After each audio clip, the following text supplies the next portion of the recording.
और वो कह रहे थे कि जी मियाँ साहब को जी उनके साथ सड़क पे बैठना चाहिए। यार मियाँ साहब एक बहुत बड़ी हस्ती हैं, मियाँ साहब को आप सवाल क्यों कर रहे हैं यार? मियाँ साहब को आप सवाल कर रहे हो, मियाँ साहब को कह रहे हैं जी वो उनके साथ बैठना चाहिए। भाई मियाँ साहब एक आला ख़ानदान से तल्लुक़ रखते हैं, वो बड़े हाई आप से, वो आम लोगों के साथ वहाँ आप कहते हैं सड़क पे बैठेंगे। ज़फ़र साहब जो हैं वो एमएलए बने हैं पहली बार, वो कुकरनाग के, तो उनका थोड़ा ठेका उन्होंने उठाया हुआ है गुजरों का आगे। वोट लिए तो बोल नहीं सकते। नहीं वो आप गुजरों के लिए खाली बोलेंगे तो कश्मीरी नाराज़ हो जाएंगे। अब देखिए ना मियाँ अल्ताफ़ साहब अगर गुजरों की बात करेंगे तो वहाँ रजौरी पुंछ से जितने भी उनके मरीज़ हैं पहाड़ी लोग, वो नाराज़ हो जाएंगे। आपका काम है घास काटना, आपका काम है भेड़ बकरी चराना, आपका काम है उर्स अटेंड करना, आपका काम है न्याज देना, आपका काम, आप उल्टे सवाल करते हैं यार, बड़े बेवकूफ़ लोग हैं। आपकी समझ नहीं आ रही है जनाब, आपकी समझ नहीं आ रही है। आप लोगों की बात कर रहे हैं या लीडरों के तहफ़्फ़ुज़ कर रहे हैं? अब क्यों ले अल्ताफ़ साहब को ये कहते हैं कि नहीं जो उनको धरने पे बैठना चाहिए और ज़फ़र साहब को जी वहाँ एमएलए है उसको बोलना चाहिए। भाई अगर वो नहीं बोलते हैं, लेकिन मैं इस बारे में चौधरी अकरम को मैं अप्रिशिएट करता हूँ कि उसने होश में पुरज़ोर तरीके से आवाज़ उठाई है, और चौधरी अकरम एमएलए सुनकोट का है, जबकि वो ज़फ़र को उठानी चाहिए। अब ज़फ़र बेचारे की क्या मजबूरी है, वहाँ पर वो क्यों नहीं बोल सकता है? मियाँ साहब की तो मजबूरी हो सकती है कि पहाड़ी और कश्मीरी नाराज़ हो जाएंगे। तो इस चौधरी अकरम के अलावा अगर कोई होश में बोले तो मैं ये चैलेंज करता हूँ कि अकरम साहब के अलावा कोई इस मामले पे कोई आदमी नहीं बोला है। कोई नहीं बोला है। अकरम साहब चौधरी के अलावा कोई इस मामले में नहीं बोला है।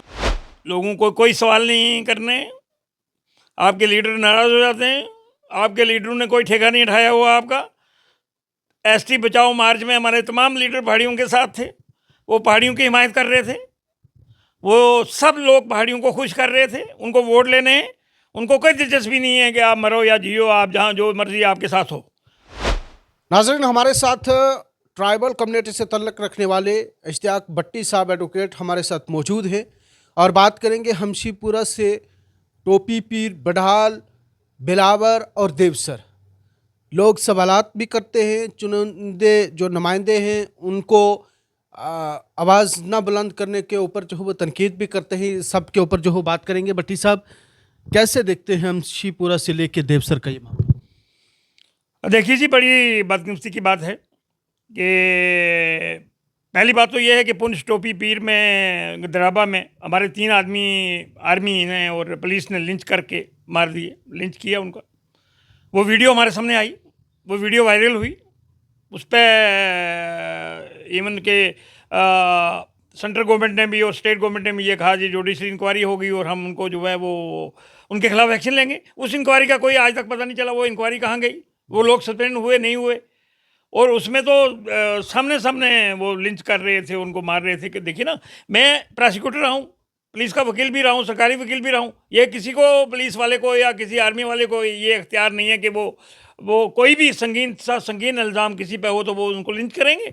ये कौन सा, ये मैंने पहली बार अपनी सर्विस में और अपनी ज़िंदगी में ये पहली बार देखा है कि बजरंग दल वाले तो लिंच करते हैं मुसलमानों को हिंदुस्तान में, और वो गाय के नाम पे। और अखलाक एक आदमी था, उसका बेचारा का फ्रिज से बकरे का मीट का मिला और बाद में साबित ये हुआ कि बकरे का मीट था, उसको लिंच कर दिया। कोई गाय आपने लिए ले जा रहा है तो एक आदमी मतलब गाय ले जा रहा था अपनी दूध के लिए, तो दोनों मियाँ बीवी तो वो जा रहे थे, ये कानपुर की घटना थी, और वहाँ उसको लिंच कर दिया और गाय छीन ली। अभी यहाँ रजौरी में महाराजपुर में 2-3 साल पहले हमारे परोड़ी के गुजर जो है उसकी बीवी भी साथ थी, उसकी पिटाई की। ये जो हिंदुस्तान में 2014 के बाद माहौल है, इसका तो मुझे पता है। अब वहाँ टोपी के बाद मक्खन का आप देखिए एपिसोड, उसके बाद वो दूसरे बड़ाल में 20 आदमी मार गए, और ये 20 आदमी, और ये पता भी नहीं लगा सके कि कारण क्या है। इन्होंने जो देखो ना, मैंने पहले दिन से ही किसी को बोला था कि भाई उसका जो बावली जिससे वो पानी पीते हैं उसका टेस्ट कराओ, उस बावली को सील करो, और ये फौरी पता लगाया जाए कि ये सौदा कहाँ से लाते हैं, ये आटा चावल कहाँ से लाते हैं। वो किसी ने कोई ऐसी चूहे की दवाई या कोई ऐसी चीज़ मिला दी। वो तो वही वाला राशन आज भी खा रहे हैं। मैं ईद के दिन वहाँ पर गया भी था, उनका कहना है हम वही जो रूटीन के मुताबिक इससे पहले राशन। मुमकिन है ना, वो तो फिर सस्पिशियस हो गया सारा कि आदमी उनका इलाज भी नहीं हो रहा है और वो मर पे रहे हैं। और बाद में दिल्ली से टीम भी आई है, खैर वो एक अलग टॉपिक है। और ये अभी जो देखिए ना, अभी जो ये 3 आदमी उठाए गए हैं वो किसी शादी में मजदूरी के लिए जा रहे थे, वहाँ शादी में लोग काम करते हैं। देखो ना, उनके साक्स लगे हुए थे, उनके जूते जो हैं वो छोटे से दरिया में आदमी बह जाता है। ये पुलिस किस किस्म की बात कर रही है? ये यूपी की पुलिस बन गई है हमारे जम्मू कश्मीर में।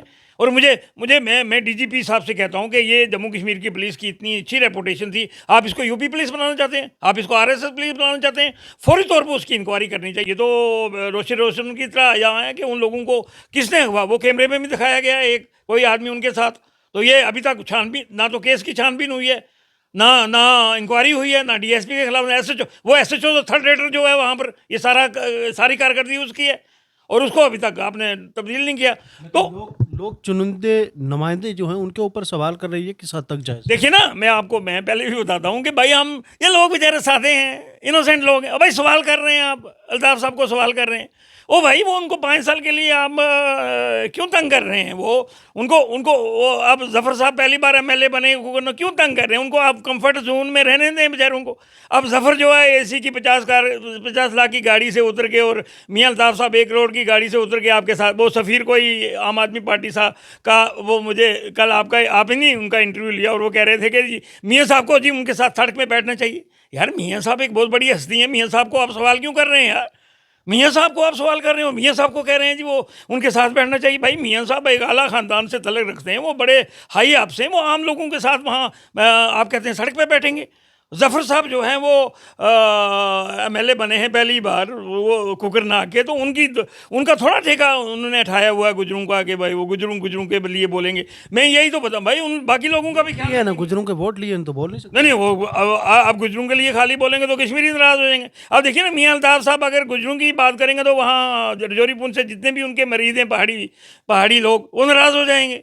तो अभी आपने जब हम एसटी बचाओ ये कर रहे थे, तो मैंने उस वक्त भी ये कहा था कि भाई साहब आप कहते हैं कि ये हमारे गुजर लीडर दिल्ली में जाके होम मिनिस्टर से मिलते, भाई क्यों मिले वो?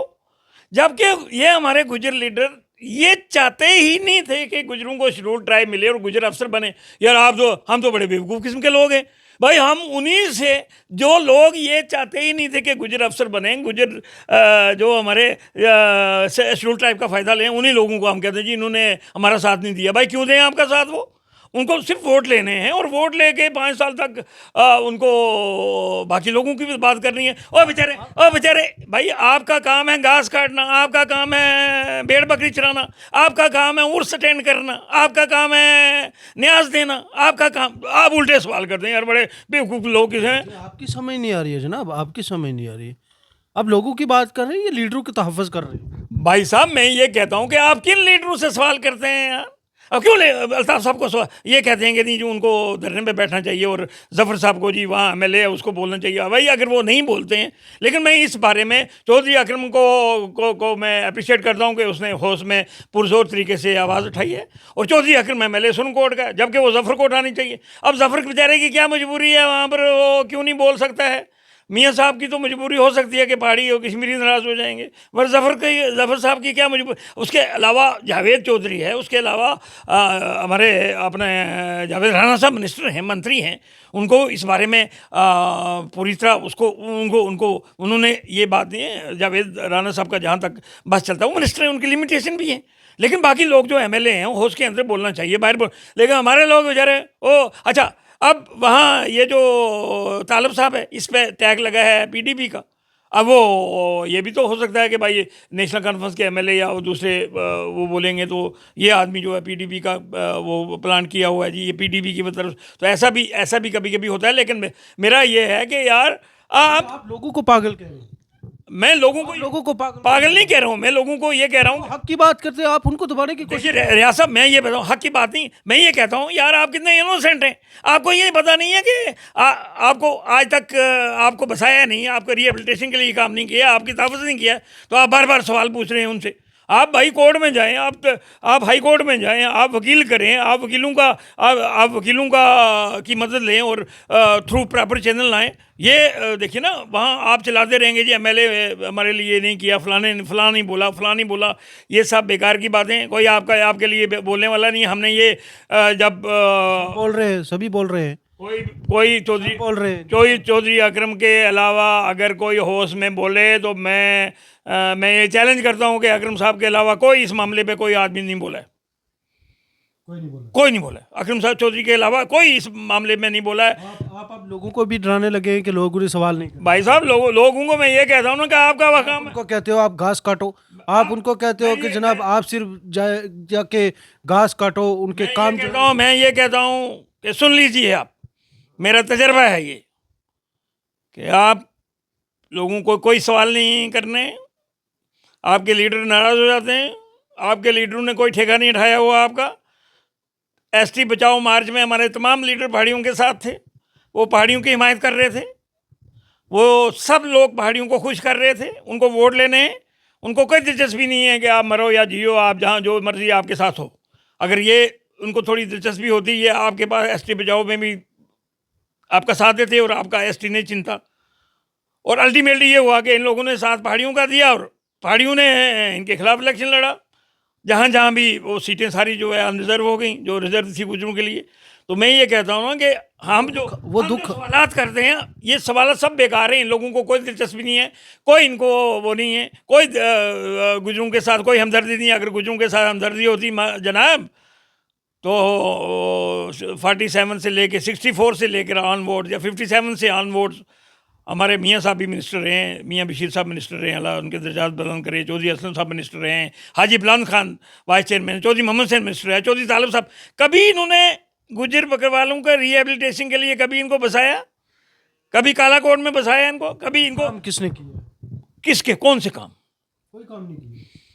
नहीं, मैं बिल्कुल नकारता नहीं हूँ, कोई काम नहीं लिया। लेकिन भाई साहब, जिन लोगों ने आपको आज तक बसाया नहीं, जिन लोगों को आप जिन लोगों से वो हमेशा वोट तो लेते रहे, घास तो कटवाते रहे, न्याज़ें तो लेते रहे, लेकिन उनकी बेहतरी के लिए कभी लोग खुशी से काम करते हैं, आप उनको क्यों दबाने चाहते हैं? भाई साहब, अगर खुशी से काम करते हैं, खुशी से, मैं ये नहीं कहता हूँ कि खुशी से काम करें, मुझे कोई उस पर एतराज़ नहीं है, काम नहीं करते हैं। लेकिन ये लोगों को भी ये समझना चाहिए भाई साहब वो आपके किस बात पे वो नाराज़ होते हैं? जब आप उनसे सवालात करते हैं तो आप वो नाराज़ होते हैं।